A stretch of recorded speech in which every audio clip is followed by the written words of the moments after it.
Oiê! Sejam muito bem-vindos a mais um Fala aí, Doutora Paty. Antes de mais nada, eu queria agradecer aos patrocinadores, Carinho da Natureza, a loja da Doutora Paty.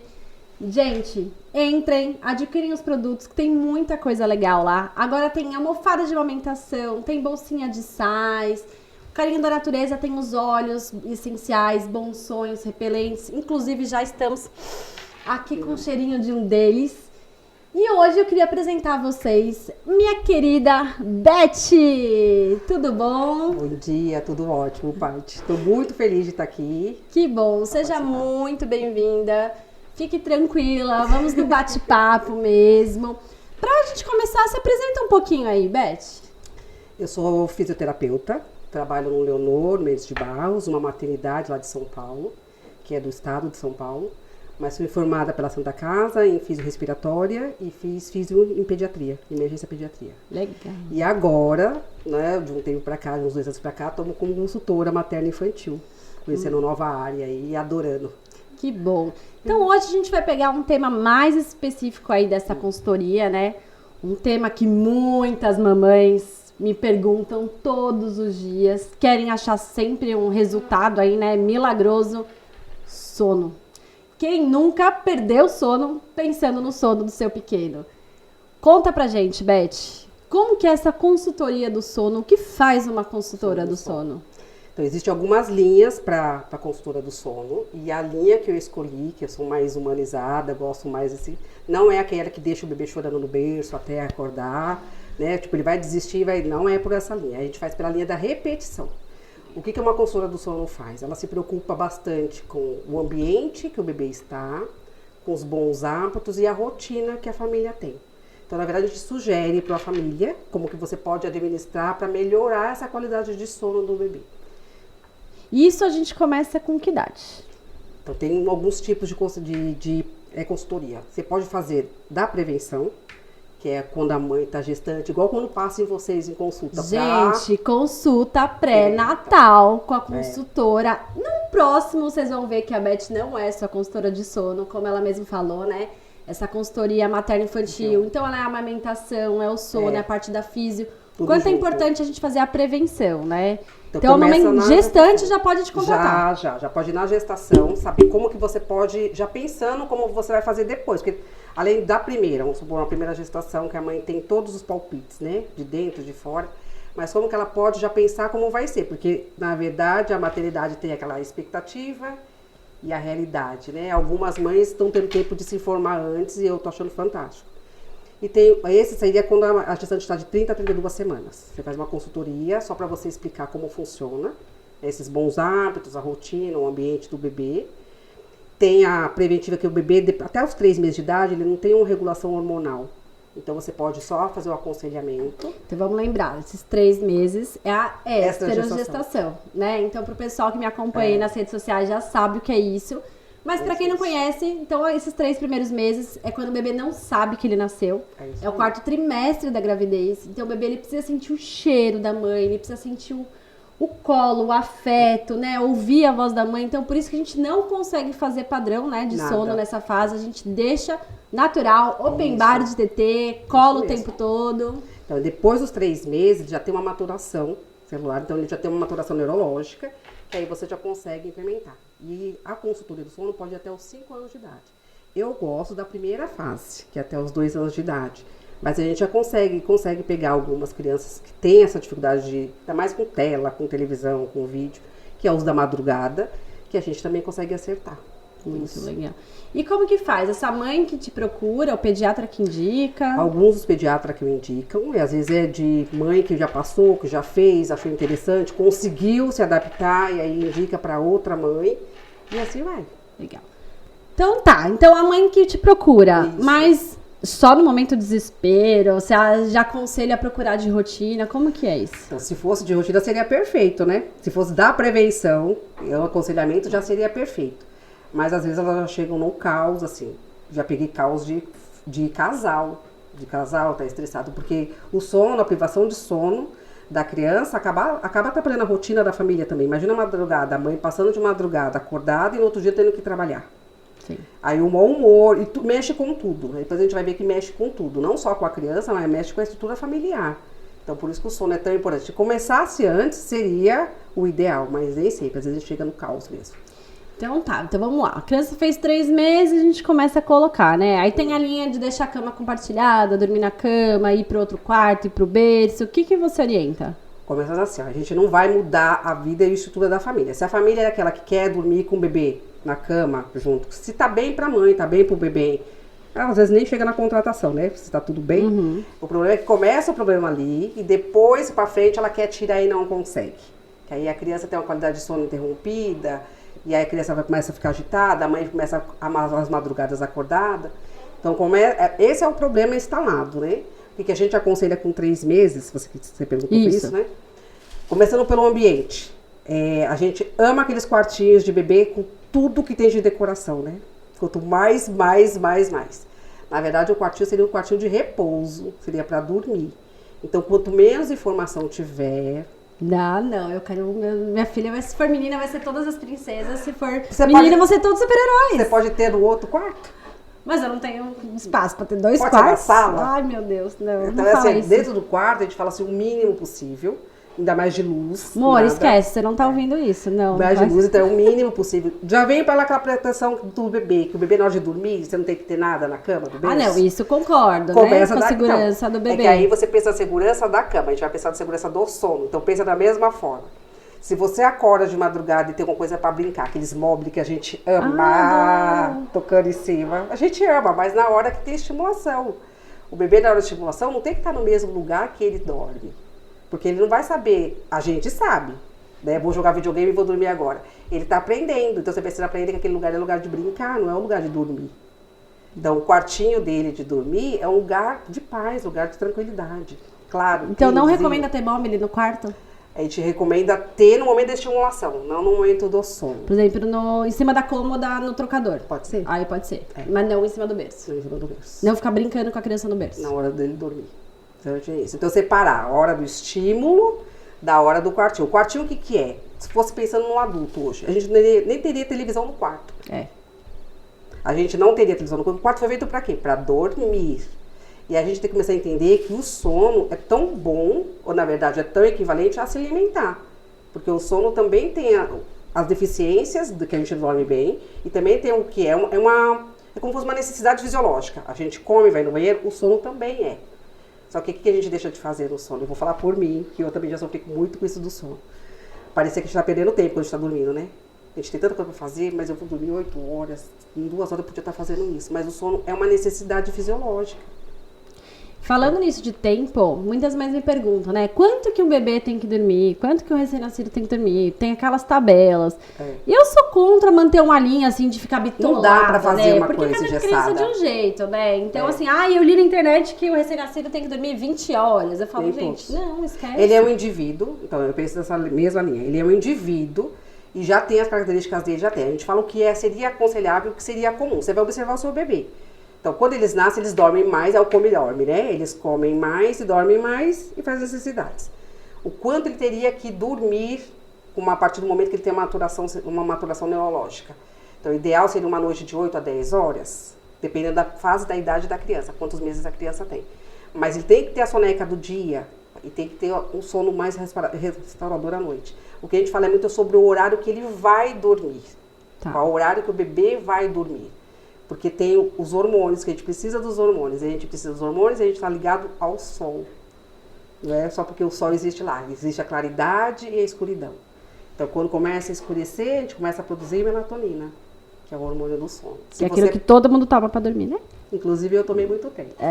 Então, a melatonina que você toma, que é um hormônio para o sono. Então, aí você dorme na hora que você tem o pico da melatonina. Então, entre 6, 7 horas da noite. É o ideal de um bebê, de uma criança, estar na cama. O que a gente faz? A gente passa desse horário, aí vem a estimulação, a criança fica mais acordada e só vai dormir da madrugada. É isso que acontece. Celular, hoje em dia, todo mundo usa e eu não vou falar que a gente também não usa, né? A gente vai pra cama com o celular. Aquela luz azul atrapalha o nosso sono. Luz azul, isso também a gente tem que tirar do quarto, né? Todo esse tipo de iluminação, aquele luzinha do Wi-Fi, tudo aquilo tem que tirar, né? Porque atrapalha na melatonina. Por causa do hormônio da melatonina. E assim? Então, o certo seria tudo, não visível, mas mais distante possível. Porque a mãe vai amamentar. A mãe vai amamentar, por exemplo. Aí ela não vai acender a luz, mas ela precisa de um abajur, alguma coisa. Hoje em dia a mãe vai amamentar, mas ela tá com o celular na mão, e aquela luz direta no olho do bebê, né?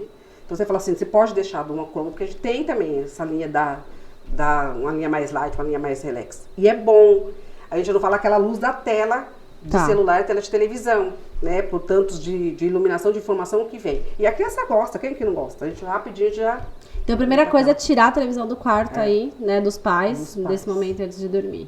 Ou eles têm o costume de dormir, né? Na sala, assistir na sala, e na hora de dormir é para dormir, vai pro quarto para descansar. E aquela teoria de que, de dia tem que deixar as luzes acesas, falar alto para a criança entender que é dia, de noite falar mais baixinho, diminuir as luzes, isso funciona ou não funciona? A partir de quanto tempo? Então, tudo é depois dos 3 meses, né? Que já tem maturação, ele já entende, a sinapse já entende. Então é assim, durante o dia ele tem que saber que é dia. E durante a noite, que é o sono mais restaurador. Durante o dia da soneca, nos primeiros você pode fazer uma penumbra, não precisa... E esse negócio de... Também, pra você dormir numa festa, todo mundo falando, é confortável? Agora, você dormir numa tardezinha, ensolarada, uma coisa, mas você tá quietinha no sofá, é mais confortável? Opa! Pensa em você. Como que a gente dormiria? A gente dormiria mais gostoso assim. O barulho, se a criança acostumou a dormir no barulho, mas não é restaurado. Ele fica meio ligado. A gente faz os ciclos de sono. É o sono REM e o sono não REM. Um sono mais leve, você vai prestar atenção no barulho, no que está acontecendo. Então, você não precisa voltar o bebê pro quarto para fazer a soneca do dia. Você pode deixar ele dormir no carrinho, pode dormir pode deixar em outros ambientes. Pode dormir em outro ambiente, não tem problema. Pode ser uma penumbra, mas um lugar tranquilo, né? Se a gente quer dormir, cochilar. Não deixar a TV ligada. Tentar evitar isso. E a soneca do bebê durante o dia é de 40 a 1 hora. Tem criança que estica um pouco mais, mas tem criança que o máximo é isso. Eles não conseguem fazer a transição, né, do ciclo de sono. Mas a soneca em um ambiente fora do quarto, que tenha todas essas informações, mas que seja tranquilo. E você orienta dessa soneca sempre fazer no mesmo horário? Começar a criar uma rotina? A rotina é importante para o bebê saber. A rotina a gente fala que é uma fase importante, que nem o da noite, por exemplo.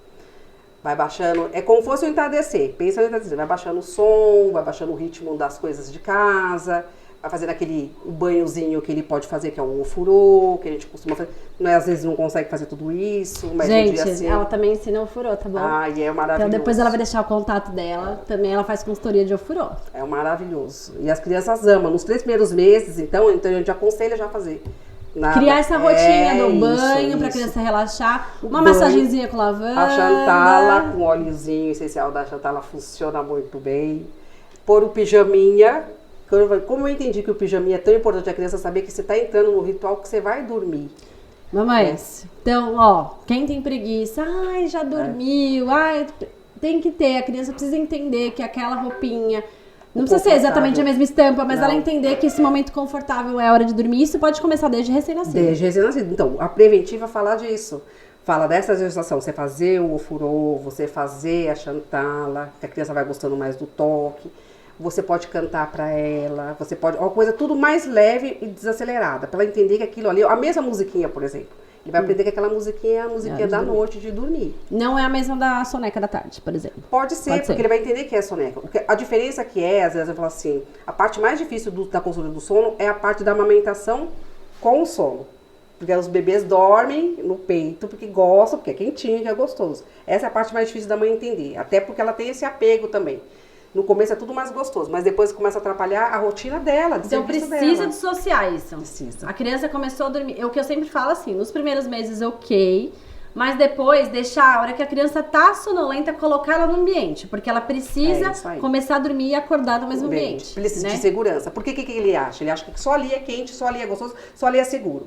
Se você deixar o bebê aprofundar no sono e colocar ele na hora que ele tá naquele ciclo que não REM, que é o mais pesado, de você colocar ele pra dormir, ele vai acordar e vai assustar e vai chorar e pronto, aí você volta de novo pro peito. Aí você fica nessa rotina, vai pro peito, vai pro sono. Não, quando ele começar a entrar no sono, tá no leve ainda. Você vai transferir para o ambiente que ele vai dormir, fazer a soneca dele, vai aconchegar e vai ficar ali. Você vai fazer suas coisas. Se ele chorar, não é para você abandonar seu bebê e deixar chorando, não. Ao contrário, eu sou contra o choro. Vamos explicar o porquê do choro? Porque não é só o fato de que nenhuma criança tem que ficar chorando, mas tem uma parte da fisiologia que explica cortisol. isso. Ele aumenta o hormônio do cortisol, aumenta o estado de estresse, e a criança estressada com cortisol, ele não vai voltar a dormir. Adrenalina, né? Pura. É todo o estresse. O que é que você vai fazer? Mesma coisa que você... O cortisol é o contrário do melatonina. Vamos voltar a falar dos hormônios. A gente falou que a melatonina começa a produção entre 6 e 7 horas, e o cortisol quando clareia. Então pensa num passarinho. Ele dorme, todos os passarinhos, às vezes não vê passarinho voando à noite. Ele dorme nesse horário e de manhã ele tá. Quando começa a amanhecer, começa a claridade, o cortisol é o pico do cortisol. Tá. Por que o bebê dorme a noite inteira? Como é importante dormir a noite inteira? Para os hormônios de crescimento. Que aí é onde você pode falar mais até do que eu. Que é onde os hormônios das 23 às 24 horas, que faz o pico do hormônio do crescimento. Uhum. Então é isso. Se o bebê chorar estressado, adrenalina e cortisol, não vai ser um sono reparador. Ele vai estar mais estressado, né? Então esse é o motivo de não deixar chorar.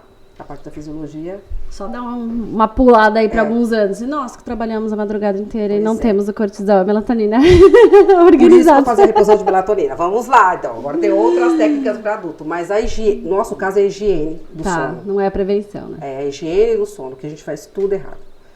Começa a diferença que a gente trabalha de noite e de dia. Muito ruim de se adaptar. Ou você trabalha às noites, ou você trabalha os dias. O que a gente faz é meia loucura e o corpo está entrando em pânico. O que gera com isso? A diabetes, obesidade. Obesidade. Então é isso, é a nossa vida. A gente aprende a teoria e estamos tentando passar para a prática também. Exato. Mas eu me livrei da melatonina, hein? Muito bom. Mas isso é importante a gente estar falando dos adultos aqui pensando nos pais, né? Porque não adianta também os pais terem essa vida louca. Já ficou de madrugada acordado e no outro dia tendo que trabalhar e render? Qual é o seu humor? Nossa, péssimo. Como que você imagina que 2 adultos na mesma casa estão? Com o bebê chorando. Fora o puerpério, né? Aquela montanha-russa de emoções da mãe, Coitada né? da mãe. O pai tem que ajudar bastante, porque não é fácil, não é fácil. A famosa rede de apoio, né? Que a gente fala tanto. E eu acho muito importante. E aí eu vou voltar de novo na prevenção. Como elas sabendo que vai passar por tudo isso, como elas se preparam para passar por tudo isso. Esses dias eu vi uma famosa falando, tá nos primeiros dias o bebê. Ela tá surtada, chorando aos prantos, ela só passa vídeo rindo, dançando, chorando, parece aquele quarto do bebê, coisa mais linda do mundo. Mas a realidade qual que é?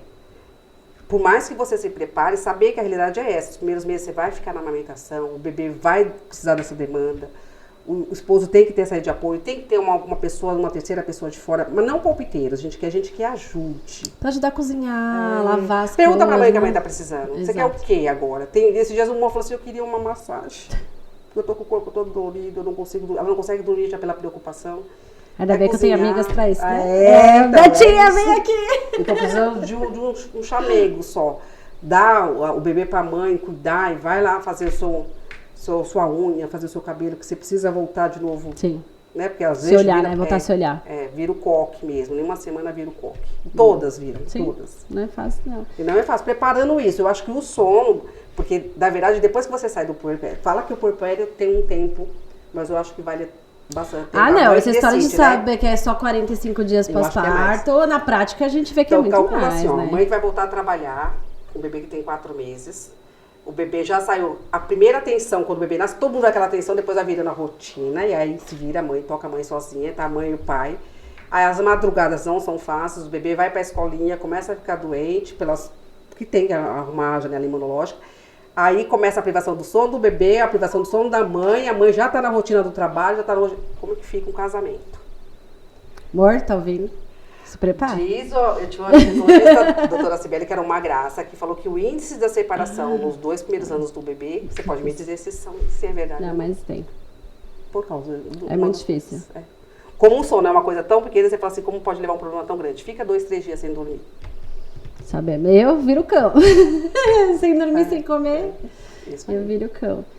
E o que a gente pode usar mais de métodos alternativos aí pra ajudar, né? Você falou da Chantala, você falou do furô. Isso. Tem a questão dos óleos essenciais também, né? Que eu recomendo bastante, né? Tô usando no meu sobrinho, tô vendo como funciona. Ótimo. Que temos aí nossos parceiros, né? Carinhos da Natureza, que a gente tem o Bons Sonhos, né? Que é de lavanda, que você pode espirrar, Né? Então, eu fiz no pé a reflexologia. Legal. Com óleo de lavanda. A lavanda ajuda bastante. A lavanda, gente, só pra vocês saberem, tem um podcast só sobre lavanda. Então, pra quem perdeu, corre lá no feed e acha, tá bom? Ou manda aqui inbox que eu mando pra vocês. Mas o Bons Sonhos, ele ajuda nessa questão. Ele consegue... Você pode passar em rolon, né? Então, diluir a lavanda e passar no pezinho. Você pode espirrar no travesseiro. Você pode pingar uma gotinha no travesseiro. Na hora do banho, no ofurô também você pode colocar lavanda. Eu uso uma loção mágica que você me deu, que era da respiração e da lavanda. Da lavanda. Eu comecei uns 4 meses. Meu travesseiro tá lá. Ele tá dentro da freia do meu travesseiro. Ótimo. E funciona. É muito bom, né? Eu acho que é tudo... Porque assim, muitas mães já me pediram, dá um remédio pro meu filho dormir. Eu falo, gente, pelo amor de Deus, né? Então antes, não, nem pode, né? Não, nem pode, né? E quantos adultos já estão dependentes, né? De remédio. Tarjas pretas aí da vida. Exatamente. E o que mais? Assim, berço. Existe algum berço que vocês aconselham melhor? O berço acoplado, o berço sozinho, dormir no ninho, dormir separado, dormir no Moisés, dormir no carrinho. Isso atrapalha o sono? Então, se a gente pensa assim, na hora da soneca, pode ser no carrinho, pode ser... Porque a gente não gosta muito de informação no berço pela segurança. E dormir na cama dos pais a gente não aconselha.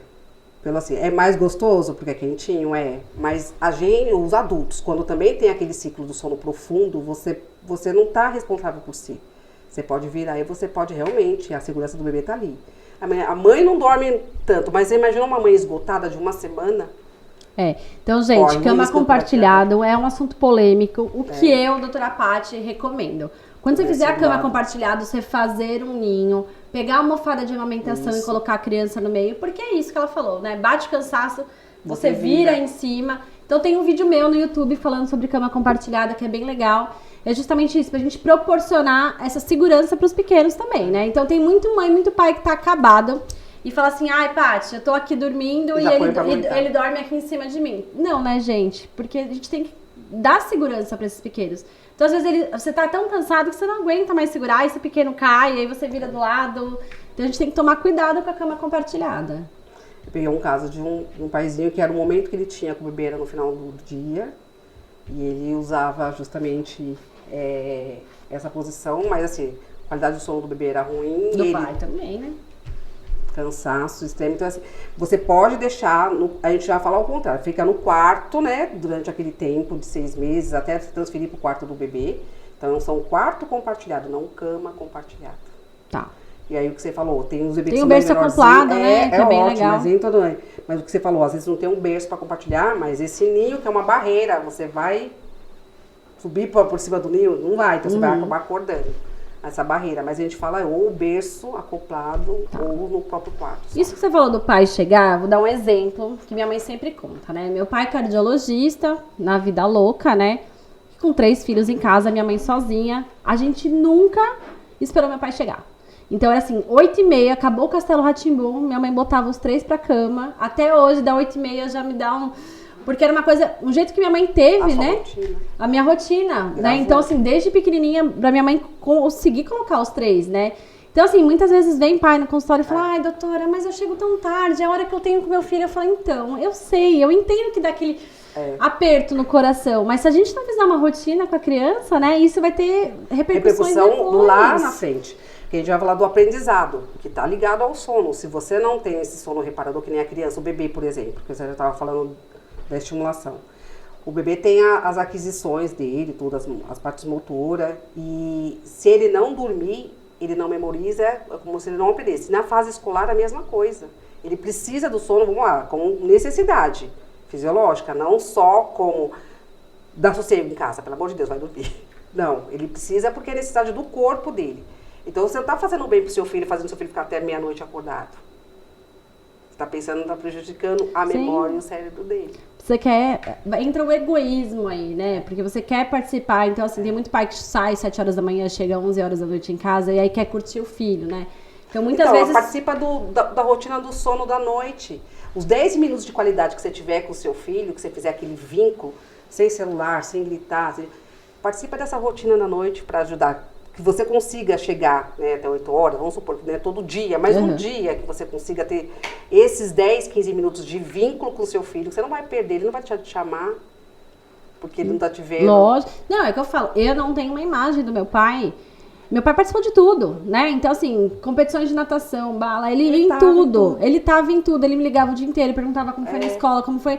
Mas eu não tinha aquilo de ver meu pai todo dia à noite, né? Porque ele chegava super tarde. Mas eu não tenho. Então, assim, tem como se fazer presente de outros jeitos, né? Muitas formas.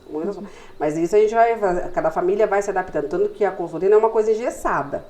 A gente entra na rotina da família e tenta se adaptar na melhor forma, vai dando as sugestões e a mãe vai te dando um retorno. Porque a consultoria é assim, você explica tudo isso no começo e ela vai te passando, ó, consegui, não consegui, você vai acompanhando. É um acompanhamento que pode ser de 10, com 21 dias o cérebro da criança já entende que entrou naquela rotina.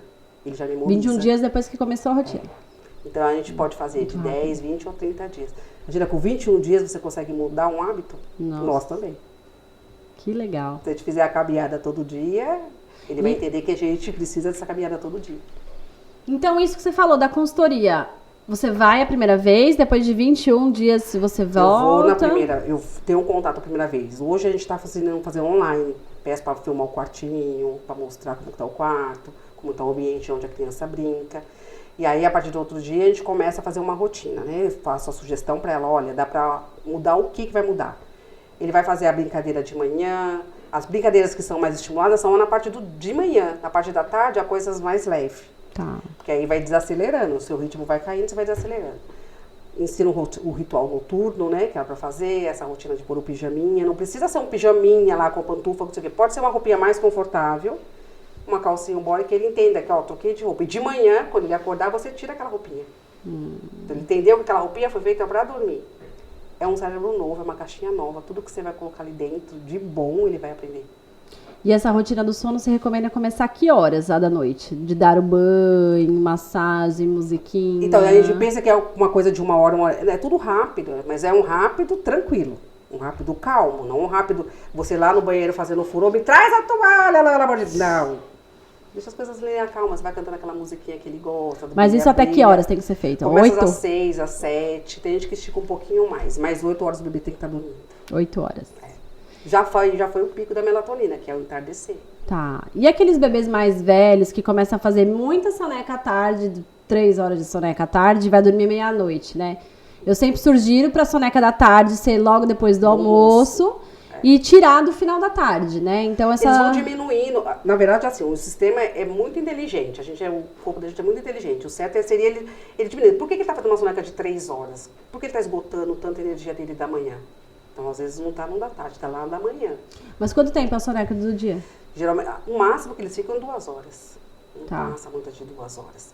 Então, os bebês menorzinhos faz 2 sonecas de manhã, 2 à tarde. Depois começa a fazer mais uma de manhã, 2 à tarde. Às vezes tem uns que trocam, faz 2 de manhã. Então é assim, o almoço a gente consegue preservar entre 11h30 e meio-dia. Tem a sonequinha depois, aí acorda tem o leite. Tem uma brincadeira mais lúdica, mais leve. Você não vai ficar virando a criança de cabeça para baixo. Estimulando mais a adrenalina, porque aí ele não vai desacelerar. Você estimulou tudo. Então, estímulos muito na parte da manhã. E isso é uma coisa importante de madrugada, né? Então, assim, tem pais, por exemplo, que... de madrugada meu filho acordou. Ele olhou pra mim rindo e aí ele quis brincar. Não! O que ele vai entender? Não é pra estimular. Que esse horário é de brincar. E ele vai entender que é isso. Porque ele não sabe ainda. A cabeça dele é uma caixinha nova. Então ele vai começar a fazer isso hoje, amanhã, depois. O primeiro dia é super legal, o segundo dia é super legal. Faz uma semana inteira. Nem ele tá aguentando. Então, geralmente onde a gente entra. Então é hora de trocar a fralda no escuro. Não, a criança riu, você ignora. Troca a fralda. É a hora de mamar. Vai fazer a mamada, porque é onde mais associa. Mamou, acabou de mamar. Você viu que ele mamou, você sentiu que ele mamou. Você vai aconchegar. Começou a soneca, você põe e transfere. Ele acordou, não tem que voltar pro peito. Ele acabou de mamar, ele tá com a barriga cheia. Não é isso. Ele não conseguiu transferir. Você vai acalmar, vai acalentar. Se ele chorar, você vai pegar, acalmar, pôr de novo. Quantas vezes? 20, 30. Você não vai sair do quarto, você vai acalmar ele todas as vezes. Mas você vai fazer isso durante alguns dias. Não uma vida toda. Então, é um pouquinho de paciência para implementar uma coisa nova para ele. E aquela história de quando você quer... Bebê mais velho, vai. Depois de 1 ano e pouquinho. Você quer que ele durma no quarto, né? Aí, a primeira noite, você vai lá, deu peito, ele só dormia no peito. Aí você coloca. Aí depois você não associa mais o peito porque ele não precisa mais comer. Você pode ficar na boca do berço, né? Dar um tapinha, acalmando, mamãe e papai tá aqui. Depois você vai pra porta e só pra ele ouvir sua voz, que tá tudo bem. Ó, mamãe tá aqui. Isso pode ser feito. Pode. Ele precisa de segurança. Os 9 meses é a fase mais difícil. Porque ele começa a entender que ele é um ser humano independente da mãe. Que ele é um outro ser humano. É onde entra a angústia de separação. É isso aí. Então, a angústia de separação é um motivo que ele não pode ficar longe da mãe, longe que ele se perde. Ele não sabe que ele sozinho é uma pessoa, está aprendendo. Então, a hora que ele chorar, ele tem que saber que ele está seguro, que você vai causar coisas para a vida inteira. Então, ele sabe, ó, eu tô aqui no meu quarto é grande, vai estar minha gostosa, confortável, meu pai e minha mãe tá aqui. Você fica dentro do quarto com ele. Você não precisa, você vai lá, calma, mamãe tá aqui. Não necessariamente oferecer o peito, né, para quem tá amamentando. É fome. Se ele é fome, se ele quer comer, então ele é fome, depois ele vai cochilar, você vai transferir. O que eu recomendo geralmente é uma mamada da madrugada, você pegar e dar o peito, né, geralmente umas 3 da manhã, que é a fome. As outras picadinhas, só acalmar e mostrar que tá tudo bem, né. E o pai também fazer isso, né, para não ser essa dependência da mãe. Também. Mas é isso, é você mostrar que você tá presente, que é um lugar seguro, que ele pode ficar. Se ele chamar, papai e mamãe vai ouvir. Estão ali para ajudá-lo quando ele precisar. Não é aquela coisa do abandono. Saiu, fechou a porta e vai embora. Entendeu? Mas chega dias que as mães estão tão cansadas que... Então é assim, vai transferir, se for o caso, a gente vai adaptando a cada família. Porque, na verdade, a mãe sente mais dificuldade de deixar do que o próprio... É igual um desmame mesmo. Sim. A mãe sente essa dificuldade. Mas isso não é um abandono. Você está ensinando o seu filho a ser independente. Porque o dia que você não tiver, ele vai precisar pegar no sono. Então, você vai estar preparando um ser humano que saiba viver com as qualidades e as dependências dele. Não que ele esteja... Tá seguro, ó, estão aqui, se você precisar, mas na retaguarda. Tô aqui do lado. Legal. E a cama montessoriana? Né? Que não é o berço, que o bebê consegue descer sozinho, sai engateando atrás do quarto da mãe. Qual que é a visão de vocês para isso? Então, pela parte da segurança, eu gosto muito do mundo sensorial por ser físico, né? Pelos estímulos que a gente tem. Então, a gente consegue separar. Vamos lá voltar de novo no sono. Qual é o sono de qualidade da criança? Um lugar seguro, né, e tranquilo que ele possa dormir e acordar. Se a criança tem todos aqueles estímulos quando ele acorda, ele vai brincar. Vai ou não vai brincar? Não posso ter esse ambiente sensorial, essa é a minha opinião, tá? Uhum. Não posso ter esse ambiente sensorial num outro ambiente, que é onde ele vai fazer todos os estímulos dele, que ele vai começar a engatinhar, que ele vai começar a subir, que ele vai ter essa textura, cores. Mas no lugar de dormir, você imagina que é uma... Eu amo rede, eu amo... E coloco tudo isso ao meu redor. Se eu acordo de madrugada, eu tenho estímulo para fazer, para ficar, para brincar. Mais ou menos, eu acho que essa é a minha ideia, assim. Gosto pelo estímulo, mas pela segurança que a criança está, mas eu acho que não é um ambiente ideal, na minha opinião. Pro sono. Legal. E a Naninha, qual que é a sua opinião? Porque às vezes eu recomendo para as mães, né, pegar um paninho, pegar um bichinho, passar no corpo da mãe para sentir o cheiro, porque a criança precisa dessa segurança, né, e não ser necessariamente o peito. Eu gosto da Naninha, eu acho que já podia incrementar cedo. A partir de quanto tempo? Eu penso sempre na segurança, depois dos 3 meses. Mas durante a soneca, que você tá de olho, a soneca você não fica tão longe, né, durante o dia. Mas aí é isso. Primeiro a gente pode fazer alguns minutos. Põe o leite da mamãe. Isso a gente usa na UTI, sabe? Que é pra fazer o cheirinho, que é estímulo do olfato. Você põe o cheirinho do leite da mamãe e coloca lá. E ele sabe que a mamãe tá ali por perto. Depois a transferência por segurança. E aí ele vai associar que aquela naninha é a soneca, é a hora de dormir. É o brinquedo de segurança. Ao invés da Mas chupeta. aquelas crianças que saem andando na rua com a naninha, a naninha onde vai? É pra soneca e pra dormir, acabei de falar. Então não é pra deixar a naninha saindo de casa. Ela é igual o pijama. Você vai pôr no mesmo horário do pijama. Vamos supor, de dia você não vai colocar um pijama na criança, mas ele associa que aquela naninha é a hora da soneca. Nem no carro? Não.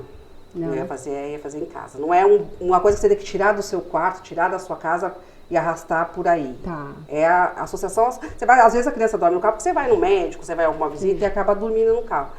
Mas eu não usaria. Não criar dependência da naninha, mas usar ela a seu favor. Isso aí. Né? E é o que você falou, muitas mães querendo tirar a chupeta e a naninha geralmente oferece desse jeito, né? Orienta desse jeito. Porque ela vai transferir a segurança, né? Ela transferir a segurança. Saber que ali e é muito gostoso. As naninhas de hoje em dia, além dos rostinhos que são uma graça, eu tenho uma. Eu tenho uma que minha amiga me deu. Ai, que legal, que legal. Agora, gente, pra quem ainda não assistiu, tem um podcast feito com a Beth também, que a gente falou sobre os saltos de desenvolvimento, né? O que acontece nisso tudo. Então, não percam o que pode estimular mês a mês. Então, quem não viu ainda, corre lá, que tá demais esse podcast. Mas só um spoilerzinho aqui nesse, tá? Na hora do salto de desenvolvimento, como fica o sono dessas criaturas? Bagunça. Bagunça, eu vou explicar de uma forma até que dê pra gente entender. Do 4º mês, do 9º mês. Então, assim, a criança no primeiro ano, né? No primeiro ano e meio, muita aquisição. É muita coisa nova, muita aquisição motora que a gente fala, né? Porque olhando assim, quem não pensa, não entende da saúde, fala que a criança levantou e andou. Não, ele teve todas as fases para passar. Os estímulos para isso. Todas as fases, né? Se você estimular melhor ainda, para ele adquirir aquela aquisição. Então é assim, quando a gente vai viajar, por exemplo, você vai viajar semana que vem, você está preparando as coisas, você fica ansiosa? Seu sono fica... Você fica bagunçado. A criança está aprendendo agora a virar. Ela aprendeu a virar, então ela não sabe a hora que ela tem que treinar, a hora que ela não tem que treinar. O que acontece à noite? Ela continua virando. Na mente dela, ela está treinando aquilo que ela aprendeu de dia.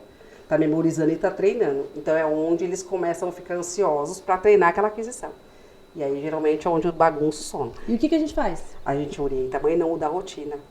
É só ter paciência nesse período que vai passar. Paciência, eu acho que essa é a palavra-chave da maternidade. E saber que o salto vai acontecer. Faz parte do crescimento do bebê. Vai acontecer. Então, ela saber, vai passar, é só uma fase. Ele vai aprender aquela aquisição, vai aprender treinando, vai continuar. Você mantém a sua rotina, não muda a sua rotina. Não é porque hoje você está cansado, assim, não, hoje ele não vai dormir no quartinho dele, eu vou trazer ele pro meu quarto, porque eu tô cansada, vou dar o peito e ele vai dormir aqui. Saiu da rotina. Saiu e você colocou de novo um mau hábito, e aí ele vai saber qual que é a hora. Essa é a hora ou essa não é a hora, e ele vai confundir de novo. Então, se você não sair da sua rotina padronizada, você vai lá, é aquela semana que o bebê vai chorar, você vai lá, acalma ele, tô aqui, ele vai voltar a dormir de novo. Que ele tem que fazer essa transferência do sono, do ciclo do sono. Ele tá seguro, ele vai transferir. Então é só a paciência de um tempo. Dos 9 meses é o mais difícil. Mas saber, vai passar.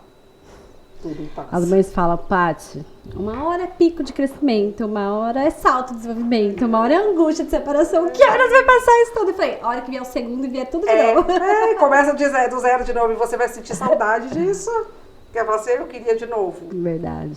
Mas eu acho que é isso. E cada indivíduo é um. Às vezes a mãe pensa que já sabe pro segundo, eu sou contratada pra segunda. Mas o primeiro foi tão calmo, foi tão certinho. Por que esse é... Aí parece que um estimula o outro, aí acorda os dois, aí vira aquela bagunça.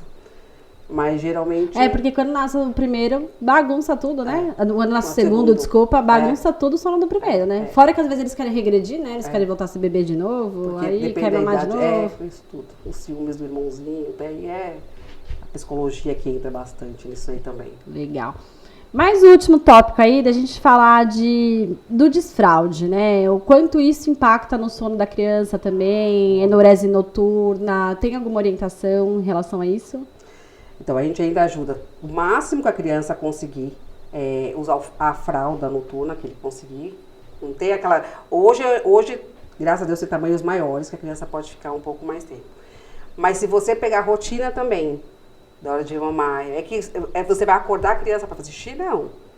Mas eles começam a aprender, e aí o tempo também deles dormir diminui, não é que eles dormem 12 horas mais, vai estar diminuindo, então você consegue controlar um pouco mais essa diurese, essa troca de fralda tanto.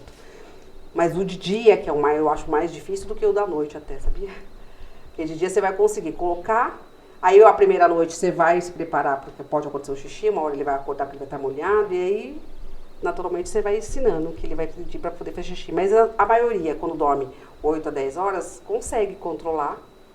E de manhã, na hora que acordar, a primeira coisa, vamos lá fazer o xixizinho. Legal. Rotina, né? Rotina. Muito legal. Muito legal, Beth. Muito bom esse bate-papo aqui hoje.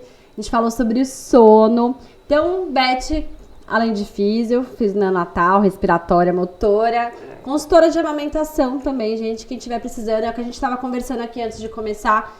Não existe a Beth consultora, a Beth consultora de amamentação, a Beth consultora é tudo, né? Porque a gente tem que ver, por isso que a gente fala materno-infantil, né? Você poder associar a amamentação com a rotina de sono, com estímulos e Pra mãe e pra criança, né? Não é olhar só a criança, não é olhar a só a mãe. família, né? A gente pensa na família em si. Muito legal. E da parte da consultoria de amamentação também, gente, Beth faz aí laser terapia, né? Que ajuda nessa questão também de fissuras mamárias, todas essas dificuldades. A parte do pós-parto, né, Beth? Então, cesáreas, parto normal, hemorroides, até hemorroides dos partos naturais que tem aí bastante. Legal. E que a gente estava conversando também a parte de LIB, né? Gente, a novidade conta aí pro pessoal. Amando. O que é o ILIB? O ILIB é uma irradiação, foi lançado, acho que foi na Soviética, em Alemanha, mas agora, 20 anos aqui, no Brasil, tá bem. Antes era transradial, você entrava pela artéria e fazia essa radiação na radial, agora é transderme. E aumentou a potência, mas o efeito é o mesmo. Ele faz uma vasodilatação, ele melhora a oxigenação, então pós-Covid foi usado bastante dentro da UTI, né, que a gente achava que não, que era só usar pacientes dentro da UTI, porque melhora, lembrar do NO, todos os efeitos do NO, vasodilatação, então ele melhora o epitélio, ele melhora a circulação, melhora a oxigenação.